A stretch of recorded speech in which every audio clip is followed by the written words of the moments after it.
नमस्कार दोस्तों, मैं विकास त्रिवेदी आपके अपने यूट्यूब चैनल विकास स्टडी सर्कल पर आप सभी का स्वागत करता हूं।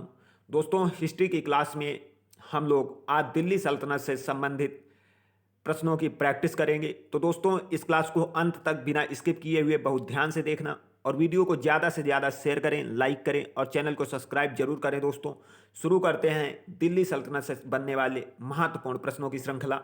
तो दोस्तों, हमारा सबसे पहला क्वेश्चन है कि गजनी का वह प्रथम शासक कौन था जो खलीफाओं से सुल्तान की उपाधि ग्रहण कर सुल्तान कहलाने वाला प्रथम शासक बना। तो दोस्तों, हमारा राइट आंसर हो जाएगा option number B, Mahmud Ghaznavi. दोस्तों, महमूद गजनवी ने सुल्तान की उपाधि धारण कर सुल्तान कहलाने वाला प्रथम शासक था। तो हमारा right answer option number B, Mahmud Ghaznavi हो जाएगा। उसके बाद हमारा अगला क्वेश्चन है दोस्तों, महमूद गजनवी के सभी आक्रमणों 1000 से 1026 के बीच में सर्वाधिक महत्वपूर्ण आक्रमण कौन सा था।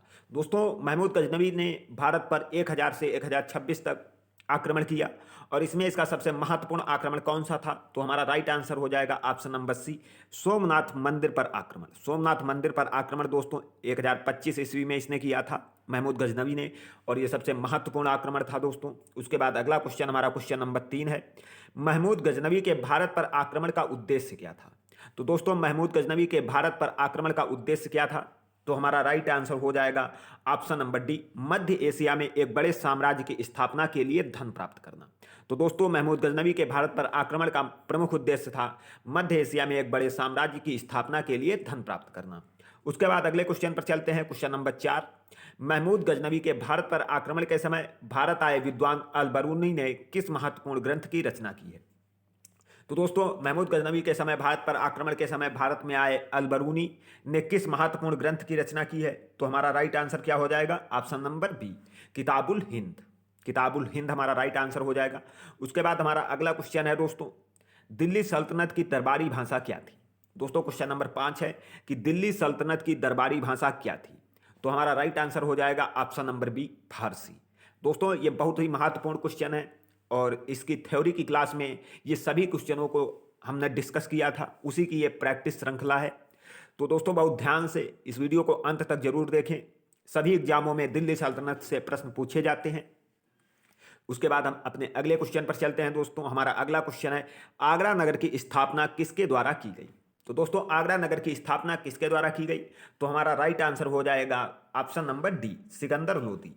दोस्तों, सिकंदर लोदी ने, हमने आपको बताया था कि 1504 ईस्वी में आगरा शहर की स्थापना की थी और 1506 ईस्वी में इसने आगरा को अपनी राजधानी बनाया था। तो दोस्तों, आगरा शहर की स्थापना 1504 ईस्वी में सिकंदर लोदी ने की और 1506 ईस्वी में इसने आगरा को अपनी राजधानी बनाया। उसके बाद दोस्तों अगला क्वेश्चन है, क्वेश्चन नंबर 7 हमारा, कि निम्नलिखित में से वह दिल्ली का सुल्तान कौन था जिसकी मृत्यु चौगान या पोलो खेलते हुए हुई थी। तो दोस्तों, गुलाम वंश का संस्थापक कुतुबुद्दीन ऐबक 1210 ईस्वी में इसकी मृत्यु चौगान या पोलो खेलते हुए हुई थी, 1210 ईस्वी। तो दोस्तों, हमारा राइट आंसर ऑप्शन नंबर ए हो जाएगा, कुतुबुद्दीन ऐबक। उसके बाद दोस्तों अगला हमारा क्वेश्चन है, कुवत उल इस्लाम मस्जिद का निर्माण किसके द्वारा किया गया। तो दोस्तों, ये हमारा क्वेश्चन नंबर 8 है कि कुवत उल इस्लाम मस्जिद का निर्माण किसके द्वारा किया गया। तो हमारा राइट आंसर हो जाएगा option number A, Qutbuddin Aibak. दोस्तों, अजमेर में 2.5 दिन का झोपड़ा, कुतुब मीनार की नींव, ये कुतुबुद्दीन ऐबक ने निर्माण कराए हैं। कुतुब मीनार की नींव कुतुबुद्दीन ऐबक ने डलवाई थी। अजमेर में 2.5 दिन का झोपड़ा कुतुबुद्दीन ऐबक ने। कुव्वतुल इस्लाम मस्जिद का निर्माण कुतुबुद्दीन ऐबक ने। और दोस्तों, कुतुबुद्दीन ऐबक को लाख बख्श के नाम से भी जाना जाता है। उसके बाद हम अपने अगले क्वेश्चन पर चलते हैं। अगला क्वेश्चन हमारा है कि तराइन की पहली लड़ाई 1191 ईस्वी। दोस्तों, तराइन की पहली लड़ाई 1191 ईस्वी में हुई और दूसरी लड़ाई 1192 ईस्वी में हुई।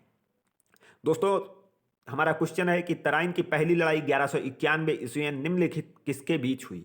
तो दोस्तों, हमारा राइट आंसर हो जाएगा मोहम्मद गौरी और Prithviraj Chauhan, option number B. Question number 9 का हमारा राइट आंसर हो जाएगा option number B, Mohammad Ghori और पृथ्वीराज चौहान। दोस्तों, इसमें पृथ्वीराज चौहान ने मोहम्मद गौरी को पराजित कर दिया था। इसमें मोहम्मद गौरी को पराजित किया था पृथ्वीराज चौहान ने। और उसके बाद तराइन की द्वितीय युद्ध जो दोस्तों 1192 ईस्वी में हुआ, इसमें मोहम्मद गौरी ने पृथ्वीराज चौहान को पराजित किया था। तो दोस्तों, तराइन के प्रथम युद्ध में पृथ्वीराज चौहान ने मोहम्मद गौरी को पराजित किया और 1192 में तराइन का द्वितीय युद्ध हुआ, उसमें मोहम्मद गौरी ने पृथ्वीराज चौहान को पराजित किया था।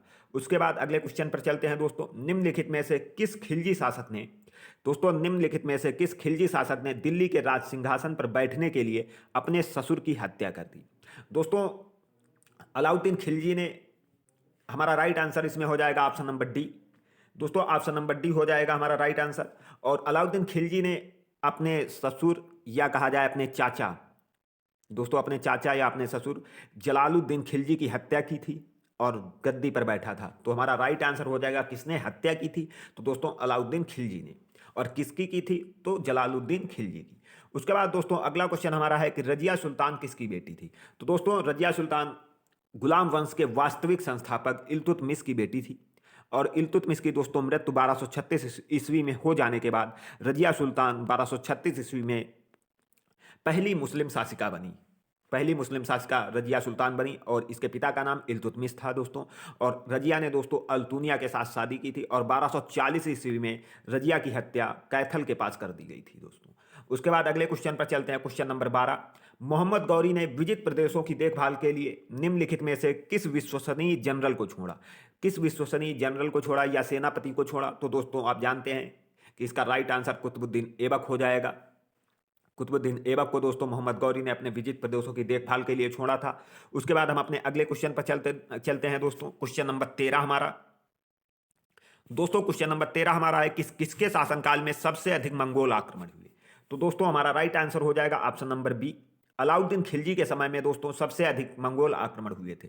उसके बाद क्वेश्चन नंबर 14 हमारा है कि तराइन के द्वितीय युद्ध, दोस्तों तराइन का द्वितीय युद्ध 1192 ईस्वी में हुआ। 1192 ईस्वी में तराइन का द्वितीय युद्ध हुआ और किसने किसको पराजित किया? तो दोस्तों हमारा राइट आंसर हो जाएगा दोस्तों ये जो है पृथ्वीराज चौहान ने मोहम्मद गौरी को, ये प्रथम युद्ध है।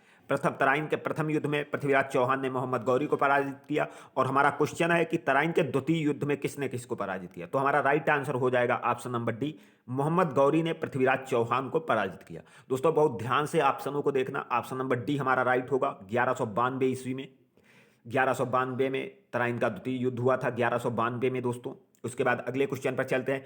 सन 1329 और 30 के बीच किसने तांबे के सिक्के के रूप में प्रमाण स्वरूप मुद्रा, सांकेतिक मुद्रा का प्रचलन किया? दोस्तों जब हम लोग तुगलक वंश के बारे में चर्चा कर रहे थे तब हमने आपको बताया था कि मोहम्मद बिन तुगलक ने दोस्तों सांकेतिक मुद्रा का प्रचलन किया था। तो हमारा राइट आंसर हो जाएगा मोहम्मद बिन तुगलक। दोस्तों मोहम्मद बिन तुगलक हमारा राइट आंसर हो जाएगा। उसके बाद अगले क्वेश्चन पर चलते हैं, क्वेश्चन नंबर 16 दोस्तों। क्वेश्चन नंबर 16 हमारा है कि दिल्ली के किस सुल्तान को इतिहासकारों ने विरोधों का मिश्रण कहा? दोस्तों विरोधों का मिश्रण किस सुल्तान को इतिहासकारों ने बताया है? तो हमारा क्वेश्चन नंबर 16 का राइट आंसर हो जाएगा मोहम्मद बिन तुगलक। दोस्तों मोहम्मद बिन तुगलक विरोधों का मिश्रण कहा गया है। उसके बाद लोदी वंश का दोस्तों अंतिम शासक कौन था? दोस्तों क्वेश्चन नंबर 17 हमारा है कि लोदी वंश का अंतिम शासक कौन था? तो हमारा राइट आंसर हो जाएगा option number B, Ibrahim Lodi. दोस्तों 1526 ईस्वी में पानीपत के प्रथम युद्ध में बाबर ने इब्राहिम लोदी को पराजित करके उसकी हत्या कर दी। तो दोस्तों लोदी वंश का अंतिम शासक इब्राहिम लोदी था। और 1526 में दोस्तों इब्राहिम लोदी की हत्या करने के बाद बाबर ने भारत पर मुगल साम्राज्य की नींव डाली। उसके बाद अगला क्वेश्चन दोस्तों हमारा है क्वेश्चन नंबर 18, इनाम भूमि किसे दिया जाता था? इनाम भूमि किसे दिया जाता था? तो दोस्तों क्वेश्चन नंबर 18 का हमारा राइट आंसर हो जाएगा विद्वान और धार्मिक व्यक्ति को इनाम भूमि दिया जाता था। उसके बाद हमारा अगला क्वेश्चन है क्वेश्चन नंबर 19, उत्तर भारत की प्रथम मुस्लिम महिला शासिका, दिल्ली पर राज करने वाली प्रथम महिला शासिका कौन थी? दोस्तों अभी हमने बताया कि इल्तुतमिश की पुत्री रजिया सुल्तान जो 1236 ईस्वी में दिल्ली सल्तनत की गद्दी पर बैठी, ये प्रथम मुस्लिम महिला शासिका थी। तो हमारा राइट आंसर हो जाएगा रजिया सुल्तान। उसके बाद अगले क्वेश्चन पर चलते हैं कि दिल्ली के प्रथम सुल्तान कौन थे जिन्होंने दक्षिण भारत को पराजित करने का प्रयास किया? तो दोस्तों हमारा क्वेश्चन नंबर 20 का राइट आंसर हो जाएगा option number C, Alauddin Khilji. दोस्तों अलाउद्दीन खिलजी, इसने दक्षिण भारत को पराजित करने के प्रयास किए थे अलाउद्दीन खिलजी ने दोस्तों। उसके बाद अगला हमारा क्वेश्चन है कि यात्री इब्न बतूता कहाँ से आया? दोस्तों मोस्ट इंपॉर्टेंट क्वेश्चन है, सभी एग्जामों में बहुत ज़्यादा पूछा जाता है कि इब्न बतूता की पुस्तक पूछ दी जाती है या इब्न बतूता कहाँ से आया था। तो दोस्तों यात्री इब्न बतूता कहाँ से आया था? तो हमारा राइट आंसर हो जाएगा ऑप्शन नंबर ए, मोरक्को। दोस्तों मोरक्को से आया था। और कभी कभी दोस्तों ऐसे भी ऑप्शन आ जाते हैं एशिया, दक्षिण अमेरिका या अफ्रीका, तो हमारा राइट आंसर हो जाएगा अफ्रीका उसमें। लेकिन दोस्तों अगर एक देश की बात करें तो मोरक्को का यात्री था दोस्तों ये इब्न बतूता। और इसकी पुस्तक का नाम दोस्तों रिहला पुस्तक है दोस्तों इब्न बतूता की। उसके बाद अगले क्वेश्चन पर चलते हैं दोस्तों। भारत पर प्रथम तुर्क आक्रमण करने वाला कौन था? दोस्तों भारत पर प्रथम तुर्क आक्रमण करने वाला कौन था? तो हमारा क्वेश्चन नंबर 22 का राइट आंसर हो जाएगा option number A, Mahmud Ghaznavi. Bharat पर प्रथम तुर्क आक्रमण करने वाला महमूद गजनवी था। उसके बाद अगले क्वेश्चन पर चलते हैं। निम्नलिखित में से कौन अपने को बुत सिकन यानी मूर्ति भंजक, दोस्तों मोस्ट इंपॉर्टेंट है, बुत सिकन या मूर्ति भंजक कहता था? किसे किसने कौन दोस्तों अपने आप को बुत सिकन या मूर्ति भंजक कहता था? तो हमारा राइट आंसर हो जाएगा दोस्तों क्वेश्चन नंबर 23 का महमूद गजनवी। दोस्तों मूर्ति भंजक किसे कहा गया है? तो महमूद गजनवी को बुत सिकन या मूर्ति भंजक कहा अपने आप को कहता था। उसके बाद दोस्तों अगले क्वेश्चन पर चलते हैं। महमूद गजनवी ने कौन सी उपाधि धारण की? दोस्तों महमूद गजनवी ने कौन सी उपाधि धारण की थी? तो हमारा क्वेश्चन नंबर 24 का राइट आंसर हो जाएगा ऑप्शन नंबर सी, ए और बी दोनों। दोस्तों यामीन उद्दौला, अमीन उल मिल्लत, ये दोनों उपाधि महमूद गजनवी ने धारण की थी। उसके बाद क्वेश्चन नंबर 25 हमारा है। महमूद गजनवी ने भारत में प्रथम आक्रमण किस राज्य के विरुद्ध किया था? महमूद गजनवी ने दोस्तों भारत में प्रथम आक्रमण किस राज्य के विरुद्ध किया था? तो हमारा क्वेश्चन नंबर 25 का राइट आंसर हो जाएगा, हिंदू शाही राजवंश के शासक थे दोस्तों जयपाल। जयपाल के विरुद्ध इसने शासक आक्रमण किया था दोस्तों, जयपाल के विरुद्ध। उसके बाद अगला हमारा पंजाब के शासक दोस्तों जयपाल था और ये हिंदू शाही राजवंश का शासक था। उसके बाद अगला क्वेश्चन हमारा है क्वेश्चन नंबर 26। हिंदू शाही राज्य की राजधानी क्या थी? दोस्तों हिंदू शाही राज्य की राजधानी क्या थी? क्वेश्चन नंबर 26 हमारा है। तो इसका राइट आंसर हो जाएगा ऑप्शन नंबर ए, उद्भांडपुर, ओहिंद या वहिंद। दोस्तों तो हिंदू शाही राजवंश की राजधानी उद्भांडपुर, ओहिंद या वहिंद थी। उसके बाद हमारा क्वेश्चन नंबर 27 है। महमूद गजनवी का भारत में अंतिम आक्रमण किसके विरुद्ध किया गया? तो दोस्तों जब ये सोमनाथ मंदिर का आक्रमण करके धन लूट के वापस जा रहा था तो रास्ते में इस पर आक्रमण जाटों ने कर दिया था और इसीलिए दोस्तों 1027 ईस्वी में महमूद गजनवी ने वापस आकर जाटों पर आक्रमण किया था। तो ऑप्शन नंबर डी हमारा सत्य हो जाएगा दोस्तों।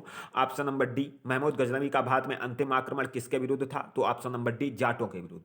उसके बाद दोस्तों क्वेश्चन नंबर 28 हमारा है।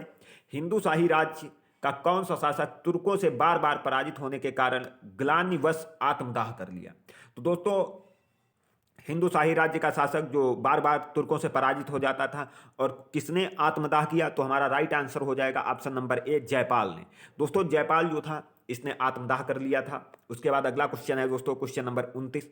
महमूद गजनी किस वंश का था? दोस्तों महमूद गजनवी किस वंश का था? तो दोस्तों गजनी वंश को यामिनी वंश भी कहा जाता है। तो हमारा राइट आंसर हो जाएगा option number A, Mahmud Ghaznavi Yamini वंश का शासक था। उसके बाद क्वेश्चन नंबर 30 हमारा है दोस्तों। महमूद गजनवी के साथ भारत आने वाले इतिहासकारों में कौन शामिल नहीं था? दोस्तों कौन शामिल नहीं था ये पूछा गया है हमारा क्वेश्चन जो है। तो हमारा राइट आंसर हो जाएगा ऑप्शन नंबर ए, शाहनामा के लेखक फिरदौसी।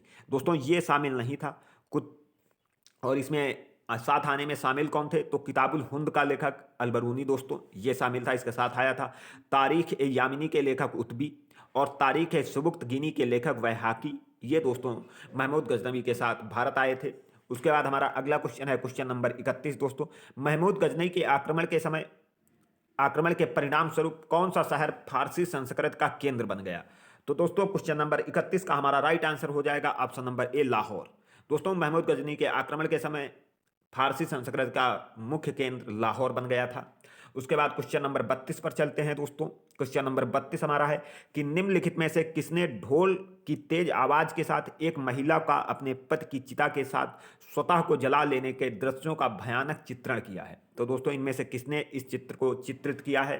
तो हमारा राइट आंसर हो जाएगा ऑप्शन नंबर ए, इब्न बतूता ने। दोस्तों ये इब्न बतूता की पुस्तक रिहला में इसका चित्रण मिलता है। उसके बाद अगला क्वेश्चन हमारा है कि भारत में मुस्लिम राज्य का संस्थापक किसे माना जाता है? तो दोस्तों भारत में मुस्लिम साम्राज्य का संस्थापक मोहम्मद गौरी को माना जाता है। मोहम्मद गौरी को भारत में मुस्लिम राज्य का संस्थापक माना जाता है। उसके बाद अगला क्वेश्चन हमारा है किसने इक्तेदारी प्रथा चलाई? तो दोस्तों इक्तेदारी प्रथा ऑप्शन नंबर सी हमारा राइट आंसर हो जाएगा, इल्तुतमिश ने चलाई। तो दोस्तों इल्तुतमिश ने इक्तेदारी प्रथा चलाई। उसके बाद अगला क्वेश्चन है हमारा क्वेश्चन नंबर 35। लाख बख्श के नाम से किसे जाना जाता है? तो दोस्तों ये अभी हमने आपको बताया था कि कुतुबुद्दीन ऐबक को लाखों का दान देने वाला यानी लाख बख्श के नाम से जाना जाता था। और इसकी ही दोस्तों मृत्यु 1210 ईस्वी में चौगान या पोलो खेलते समय घोड़े से गिरकर हो गई थी। उसके बाद दोस्तों अगला क्वेश्चन है कि 13वीं सदी में सेना का सर्वोच्च अधिकारी कौन होता था? तो दोस्तों 13वीं शताब्दी में सेना का सर्वोच्च अधिकारी कौन होता था? हमारा राइट आंसर हो जाएगा Khan. Option number B Khan हो जाएगा। भारत में गुलाम वंश का संस्थापक कौन था दोस्तों? तो भारत में गुलाम वंश का संस्थापक दोस्तों ऑप्शन नंबर ए हमारा सही हो जाएगा, कुतुबुद्दीन ऐबक। और अगर दोस्तों वास्तविक संस्थापक की बात करें तो हमारा राइट आंसर इल्तुतमिश होगा।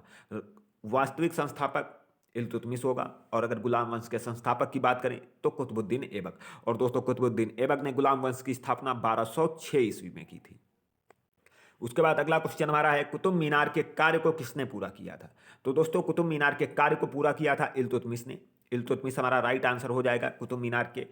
और दोस्तों उसके बाद अगला हमारा क्वेश्चन है, निम्नांकित में से दिल्ली का पहला तुगलक सुल्तान कौन था?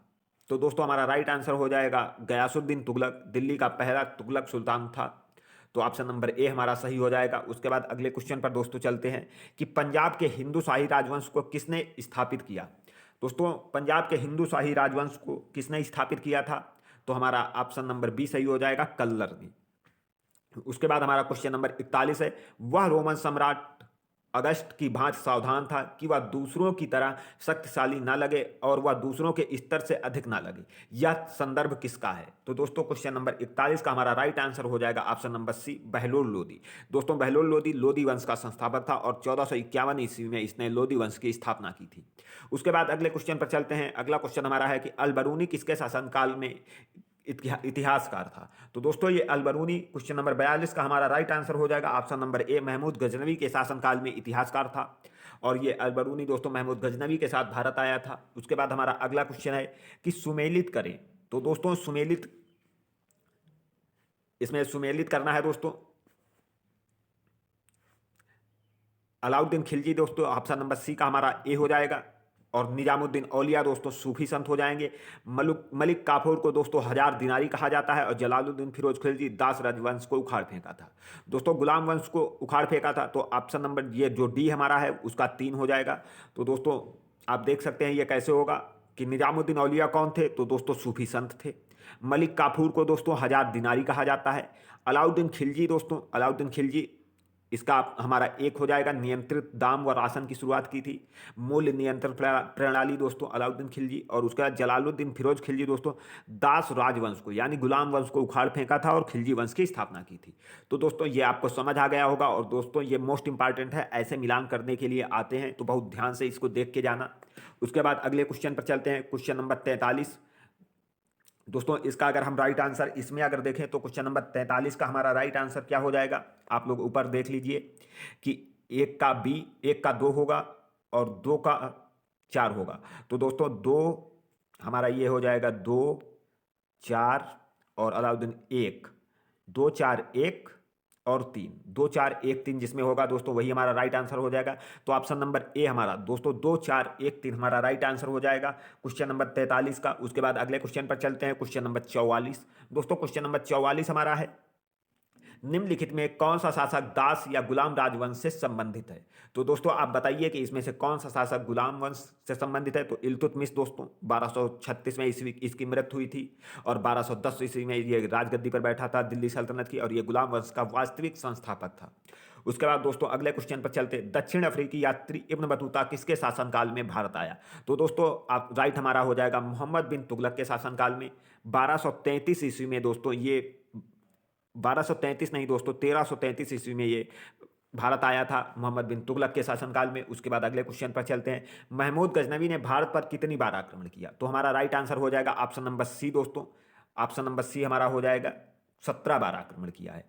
दोस्तों महमूद गजनवी ने भारत पर आक्रमण 17 बार किया है। उसके बाद अगला क्वेश्चन है, किसने अपने आप को खलीफा घोषित किया? तो दोस्तों क्वेश्चन नंबर 47 का हमारा राइट आंसर हो जाएगा मुबारक शाह खिलजी ने अपने आप को खलीफा घोषित किया था। उसके बाद अगला क्वेश्चन हमारा है क्वेश्चन नंबर 48, लोदी वंश का संस्थापक किसे कहा जाता है? तो दोस्तों लोदी वंश का संस्थापक बहलोल लोदी, अभी हमने आपको बताया था कि 1451 ईस्वी में स्थापना की थी। और इसने दोस्तों अब बहलोल लोदी का अगर टाइम पीरियड की बात करें तो 1451 से 1489 ईस्वी तक इसने शासन किया। और दोस्तों 1489 से 1517 तक सिकंदर लोदी ने किया और इब्राहिम लोदी ने दोस्तों 1517 से 1526 तक शासन किया। उसके बाद दोस्तों क्वेश्चन नंबर 49 हमारा है क्वेश्चन नंबर 49 है, भारतीय इतिहास के बाजार नियम मूल्य नियंत्रण पद्धति किसने शुरू की? तो दोस्तों क्वेश्चन नंबर 49 का हमारा राइट आंसर हो जाएगा ऑप्शन नंबर डी। अभी हमने आपको बताया था कि मूल्य नियंत्रण प्रणाली अलाउद्दीन खिलजी ने सख्ती से लागू की थी दोस्तों।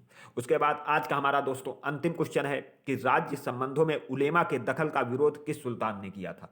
तो दोस्तों क्वेश्चन नंबर 50 का हमारा राइट आंसर हो जाएगा option number B, Alauddin Khilji ने।